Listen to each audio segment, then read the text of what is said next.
look at the four things that a kinsman's had to be, which we just talked about. He had to be near of kin. Well, Jesus took on flesh. He became a human. He had to be able, and Jesus was perfect. He was able to redeem. And that's because he was free from sin. Right. And then he had to be willing. And we know Jesus was willing to die on the cross. He went through with God's plan. And then the last one, he had to pay the price, which, his sacrifice on the cross was him paying the price.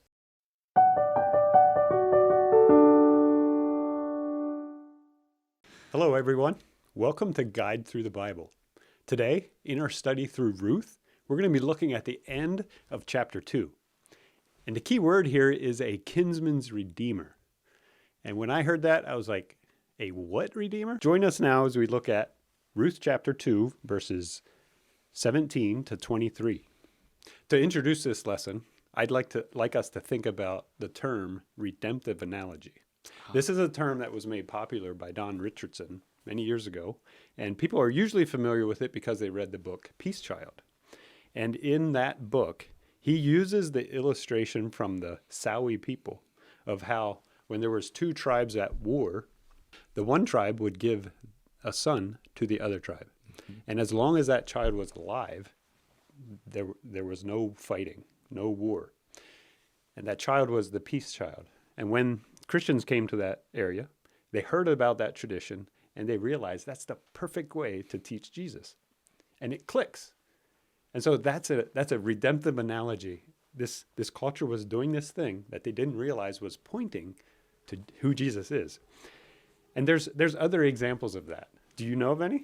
Yeah, so I was just thinking of one here, the Wayani tribe in northern South America. Oh. They have a tradition, they would abandon or neglect their children a lot. So if the father did not want the child, they would let the child lay and it would die of neglect. It's a terrible story, but if the father did want the child, he would pick them up. Mm-hmm. And when the missionaries came, they realized that analogy. And so their explanation for redemption or salvation was that God picked us up. Oh, nice. And picked us up and rescued us when we were helpless. Right. So there was also another one. One of them was from northern Africa. And that one there, when the two tribes were warring, they Mm-hmm. would bring a goat to the river. And both tribes would come to the river bank and Mm-hmm. they would kill the goat, slit the throat of the goat, and put it in the water, and the water would be all bloody. And so then both tribes would come in and bathe in the river, and that made them one family. Mm-hmm. And so it was kind of the idea that, Christ died for us. Right. Washed in the blood. Well, yeah, we have a song like that, and depending how you think of that song, it's like, well, sounds terrible, but Mm-hmm. yeah, it's kind of that idea. They were washed, they were clean, they became one family. Right. And so these redemptive analogies are a great way to introduce this lesson of a kinsman's redeemer. Mm-hmm. The point of the lesson, though, is that I want to understand kinsman's redeemer from this perspective because it makes me so amazed about my kinsman's redeemer.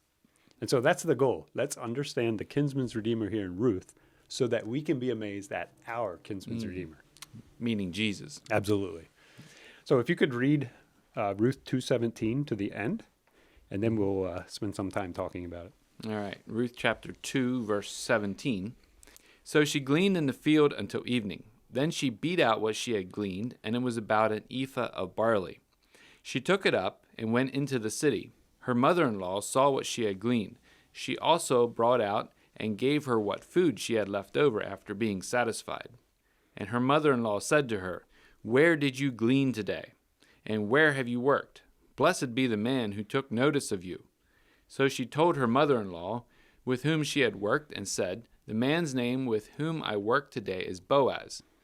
And Naomi said to her daughter-in-law, "May he be blessed by the Lord, whose kindness has not forsaken the living or the dead." Naomi also said to her, "The man is a close relative of ours, one of our redeemers." And Ruth the Moabite said, "Besides, he said to me, 'You shall keep close to my young men until they have finished all my harvest.'" And Naomi said to Ruth, her daughter-in-law, "It is good, my daughter, that you go out with his young women, lest in another field you be assaulted. So she kept close to the young women of Boaz, gleaning until the end of the barley and wheat harvests. She lived with her mother-in-law. Thanks for reading that, Tony. So we're going to take a little time. We're going to look at what these verses teach about Naomi, Ruth, and Boaz, and kind of review some of what we learned.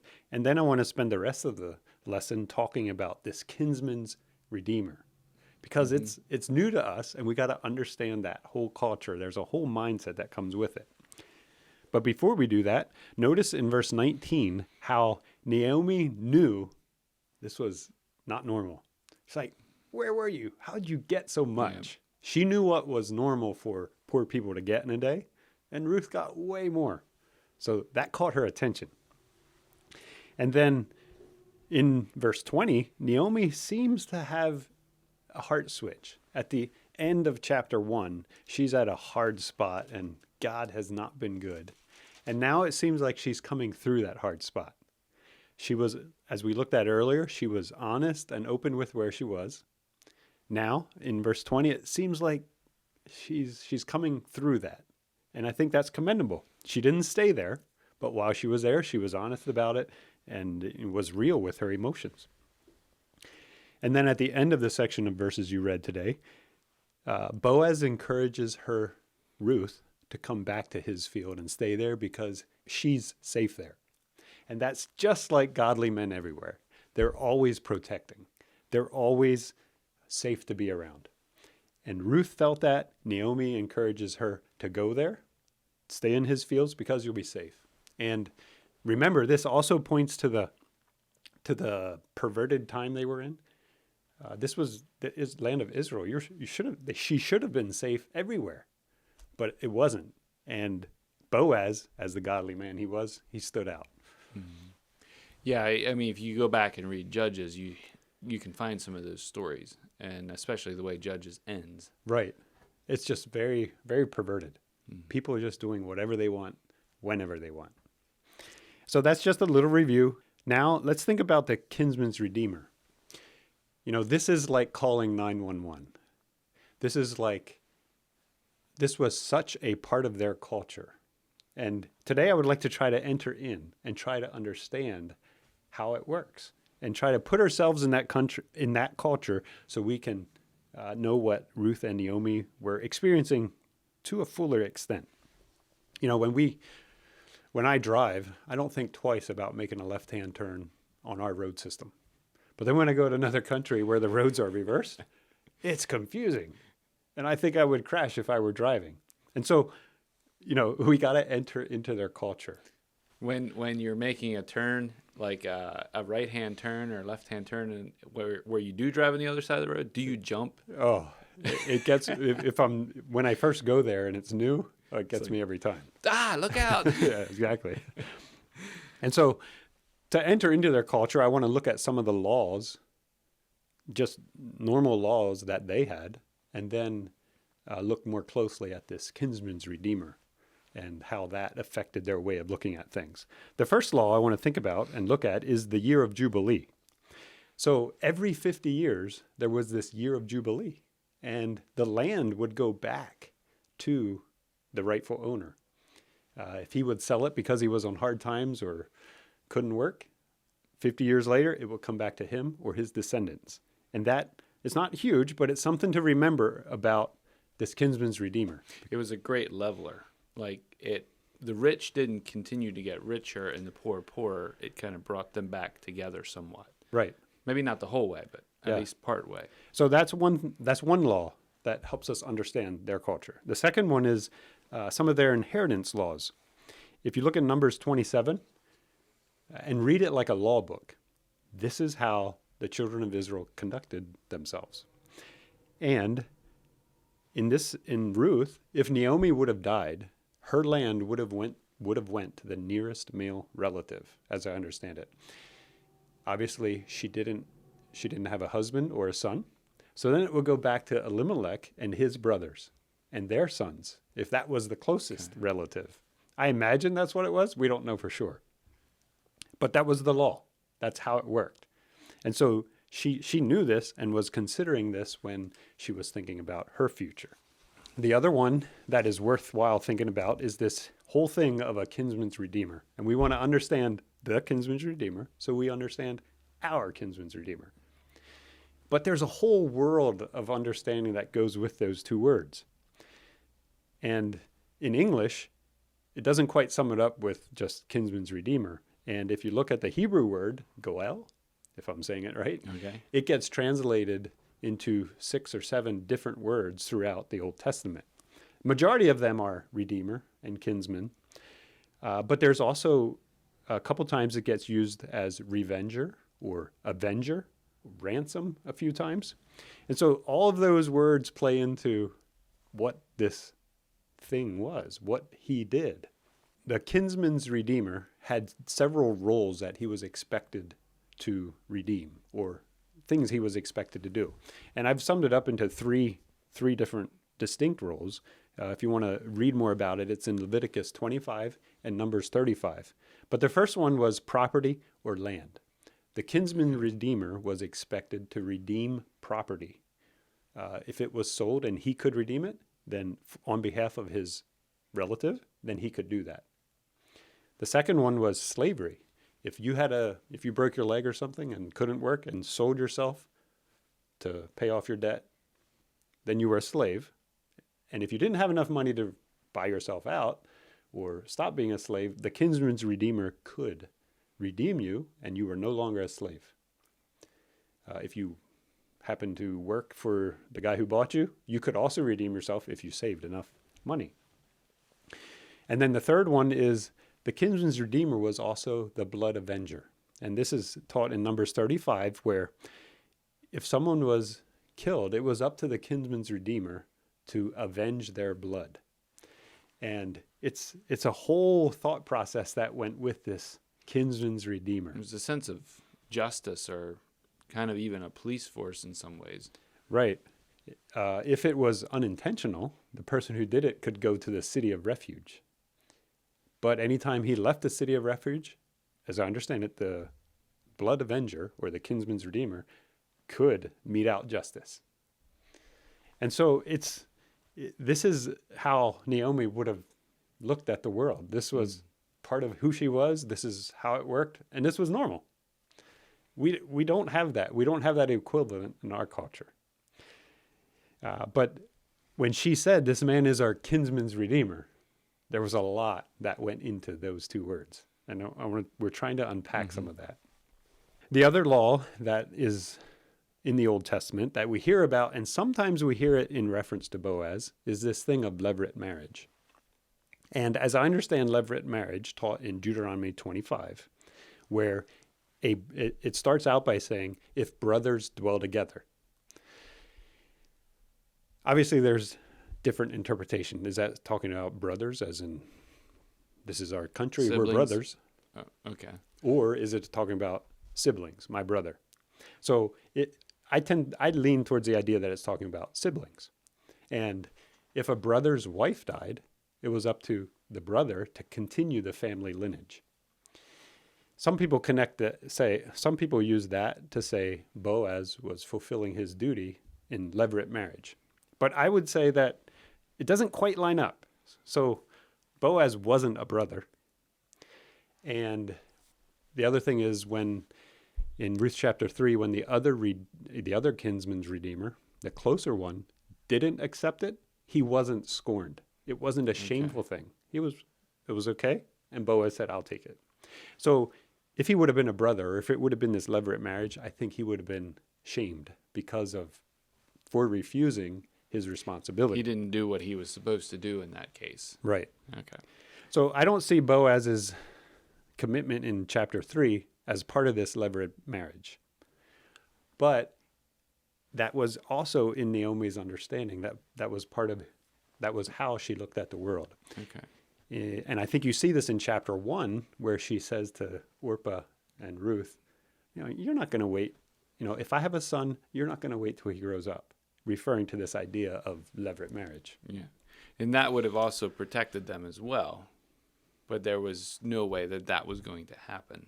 Not in this situation. In this situation. Right. So I have another question for you. Mm-hmm. If Ruth was in this field and met this guy she didn't know who took care of her, how come Naomi didn't send her there to start with? Like, was there a disconnect? Naomi obviously knew who this Boaz was. Right, she did. Was it because of time? Like, what was the disconnect? Why didn't they start there? Why didn't they go knock on his door to start with? That's a good question. I'm not sure. But I'm wondering if it doesn't have something to do with their mindset. We're poor people. And she was going to go glean and get her food, not thinking about the possibilities. Although in chapter 3, Naomi starts to push her and encourage her to take the next step, as I see it. Unless they didn't know he had come into some wealth in the meantime. Oh, I think they knew he was rich. Okay. If you look at the beginning of chapter 2, Boaz is mentioned, mighty man of wealth. But I'm saying initially when they came back, maybe they didn't know that. Oh, right. Small town, they should have. I don't know. Yeah. It's hard to say. So there was 4 laws that we looked at. Each of them, I think, play a role in Ruth and Naomi's understanding of their culture. And it's good for us to try to enter in, to try to understand their culture. This is who they were. This is how they looked at the world. Let's look a little closer at this idea of a kinsman's redeemer, this Goel. There were 4 things that had to happen before redemption could happen, before it could be completed. One of them was that he had to be near of kin. He had to be related. And as we find out later in the book of Ruth, Boaz says there's someone else who is closer. Like the closer the relative, they had the first right. And Boaz was respectful, and he was going to give that man first opportunity, like the law taught. So he had to be related. The kinsman's redeemer had to be related. The second thing is he had to be able to redeem.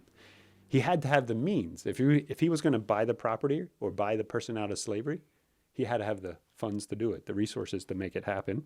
And then the third thing, he had to be willing. So in chapter 3, we see a redeemer that had the means, but when he learned to hold all the details, he wasn't willing. So he had to have the means, he had to be willing, and then lastly, the fourth thing, he had to pay the price. It was more than just a nice idea. There was actual sacrifice involved. He had to pay the cost. And we know Boaz did all of those. He was near of kin, he was able, he was willing, and he paid the price to redeem Naomi's land, to redeem Ruth. He was the kinsman's redeemer that followed through in every aspect. So take me into Jesus here. How does Jesus become our kinsman redeemer? Like how do you connect those two things? That's a good question, and that's the best part of the lesson. Okay. This is where I see the redemptive analogy coming through. God put this system in place years, thousands of years, hundreds of years before Jesus came. And he's pointing to Jesus, I think. Mm-hmm. And so look at the 4 things that a kinsman's had to be, which we just talked about. He had to be near of kin. Well, Jesus took on flesh. He became a human. He had to be able, and Jesus was perfect. He was able to redeem. And that's because he was free from sin? Right. Okay. And then he had to be willing. And we know Jesus was willing to die on the cross. He went through with God's plan. And then the last one, he had to pay the price, which, his sacrifice on the cross was him paying the price. And so he followed through with the 4 things that were necessary for a kinsman's redeemer, which is just a piece of it. Now think back to what a kinsman's redeemer could redeem. It was property, slavery, and the blood avenger. Here again, we have those 3 things pointing to exactly what Jesus did for us on the cross. So in the Garden of Eden, we lost our right to the land. Adam sinned, Satan took the right. Jesus redeemed it. He bought it back. The land, it's all his. The dominion is his. And it's not completed yet, but it will be. The curse will be totally reversed. So that's one aspect of it. The second thing is with slavery. So we were slaves to sin, and Jesus redeemed us from slavery. Right. And then the third one, the blood avenger. This reminded me of the first prophecy we see about Jesus in Genesis chapter 3. Jesus will crush the head of Satan, and Satan will bruise his heel. Like vengeance is coming. And we see Jesus fulfilling that on the cross where he defeated Satan. And yet I believe there's so much more coming. A vengeance is coming on Satan totally and completely. Will completely wipe away that sin and not only start over fresh, but will also take revenge on it or take Right. vengeance on it. Right. Yeah, that's interesting. So all three aspects there and the four things that the kinsman's redeemer had to do all point to our kinsman's redeemer, Jesus. And that's the neat part about this. That's the exciting thing about this lesson. God gave this many years ago, pointing to Jesus and saying, this is him. This is my son. He's the redeemer. Look to him. Be saved. This also opens up a window into the life of Naomi and Ruth and helps us see what they were going through and how they looked at the world, how they looked at their world. And so, just to wrap it up, I think if you don't know this kinsman's redeemer, now's a great time to get to know him. And if you do know him, be encouraged. Like, he is our kinsman's redeemer, and that's exciting. We have lots to look forward to. It's amazing. Yeah, what stands out to me in this is they realize that there is a redeemer and he's available or he's there. Like they didn't continue gleaning in whatever field they could find and risking their lives in it. Like, she could have just avoided him and Right. kept on going, but actually went to him Right. for refuge. And I think that maybe points to salvation as well. Like, Jesus is there, he's available, and we can come to him. He calls us, but you can avoid him as well. You Right. can It's up to us stay to away from move him. his direction. Yeah. Right. Yeah. And we'll look at this the next lesson, but it's like Naomi encourages Ruth to take the next step. We're not always sure what to do with Ruth chapter 3 because it's real awkward in our situation. Sounds to pretty do that awkward, kind but as I understand it, it wasn't. It was fine it was normal for that culture. And Naomi encourages Ruth to take the next step. And we'll look more at that next week.